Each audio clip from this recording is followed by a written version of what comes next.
Ben Chacko is an English journalist and an editor of the editor rather of the Morning Star newspaper. So Ben, please go ahead. Thanks very much, Radhika, and thanks, Carlos, for asking me to speak at this launch. Carlos is an old friend of the Morning Star, regular contributor to the pages of the Morning Star, and I believe some of the chapters of this book, in fact, had their kind of initial incarnation as articles in the Morning Star. So it was a real pleasure to see that brought together in the East is Still Red, which our newspaper has already recommended to its readers, and I'm very happy to recommend that to everybody watching today. I do think it's a really important book and a really good introduction to the topic as well. It's not a book you need to know much about Chinese history or Chinese politics to be able to follow and to grasp. So I think I agree absolutely with everything Carlos has just said.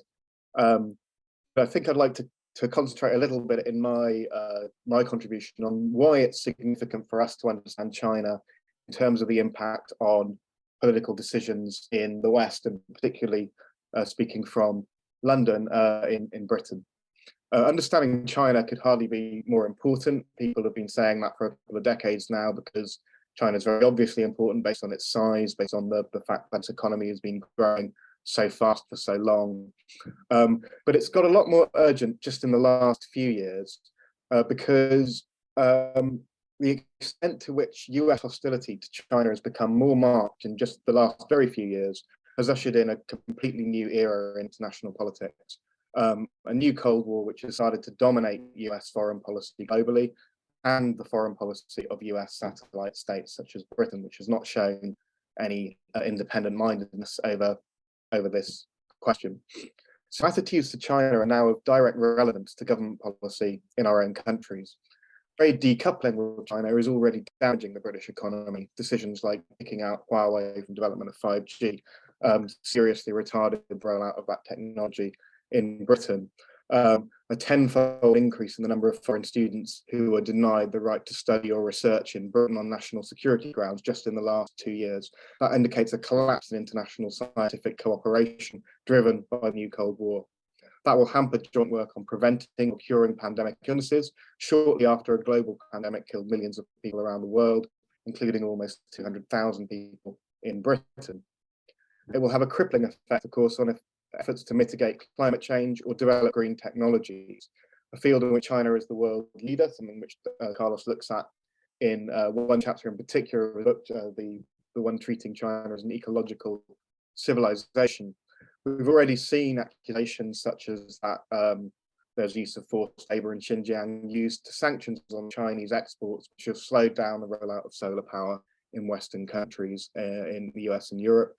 We've seen paranoia just last week over China's alleged ability to use any electronic device to spy on us, used by Tory MPs to say that we need not only to restrict the import of electric vehicle technology from China, but in fact, we need to abandon all of Britain's targets for rolling out electric vehicles and for abandoning diesel and petrol cars, because any such technology is just a Trojan horse for Chinese influence in the UK. And worst of all, current US policy can be described not just as a new Cold War, but as a drive to war. So the US is clearly not at all confident of its ability to win through peaceful competition with China. And again, I think this is an interesting aspect to Carlos's book, is looking at the reasons why it's almost impossible, in fact, for China to lose this new Cold War. That's behind the attempts by the US to strangle Chinese technological development through bans on computer chip exports and so on.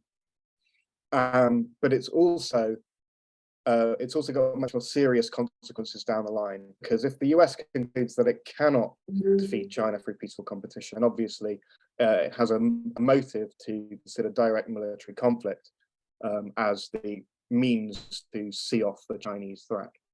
During the first Cold War, the United States killed millions of people in proxy conflicts with the Soviet Union countries, including Korea, Vietnam, dirty wars in Latin America, and so on. But I think it is clear that at most points in that Cold War, decision makers in Washington as well as Moscow were genuinely very wary of provoking an outright war between the two superpowers. That's not nearly so clear today.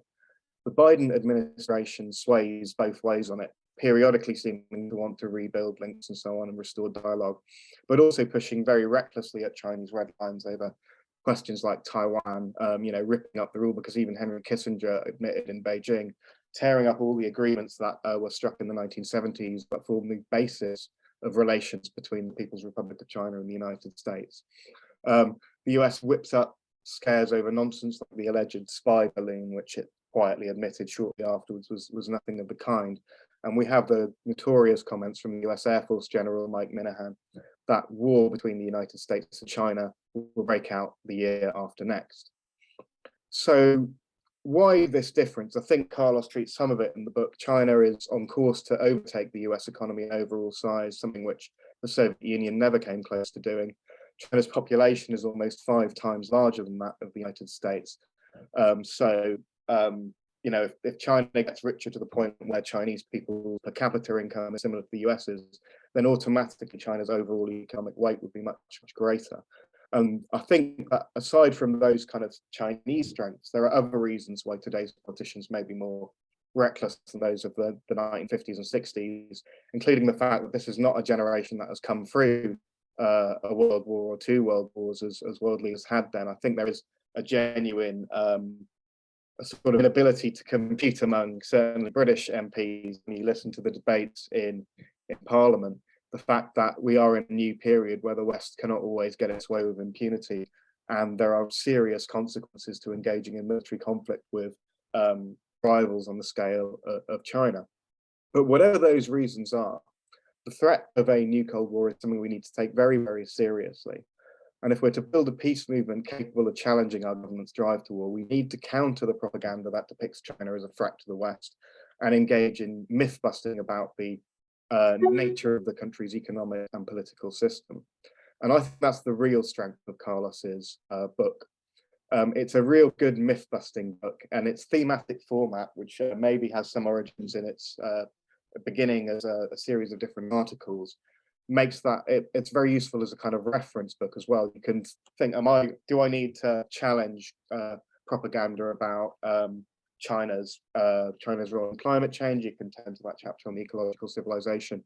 Do you want to look at the war on poverty? There's a chapter specifically dealing with that. So there's just 4 points that I'll wrap up very quickly on that I think are really key points where this book helps you to cut through the propaganda. And the most obvious of those is the kind of opening point that Carlos used. China is a socialist country. The standard narrative in Britain, certainly 20 years ago when I started studying Chinese at university, was that China was now a capitalist country, that the end of history had happened, and the adoption of market mechanisms meant that it was capitalist. At that time, it wasn't really seen as a threat. It was more seen as an investment opportunity in Western circles. But whatever contradictions are at play, and there are contradictions in market socialism, there are capitalists in China, there are wealth inequalities and so on, the assessment of China as a capitalist economy falls far short of the reality when we look at the dominant role of publicly owned enterprises at all levels in China, the common ownership of land, and the abundant evidence that Chinese policy is directed at the welfare of the whole people and not a small elite. So when we talk about achievements in poverty reduction, there's often this impression given in papers like the Financial Times that China's achievement in poverty reduction is because it adopted capitalist economic relations. But actually, the Long War on Poverty, that chapter of Carlos's book, really goes into the detail. There's nothing like this in other developing countries. There's no similar poverty reduction achievements in India or Brazil or countries that have maintained capitalist relations. And it's also interesting to look at how this anti-poverty campaign has delivered, particularly in the recent period, with the kind of mass line mobilization elements that have come back to the fore under Xi Jinping. So I think it's a useful primer on that point. Another one would be this issue of climate change. The idea of China, obviously, it's the world's biggest manufacturer and emits a lot of greenhouse gases.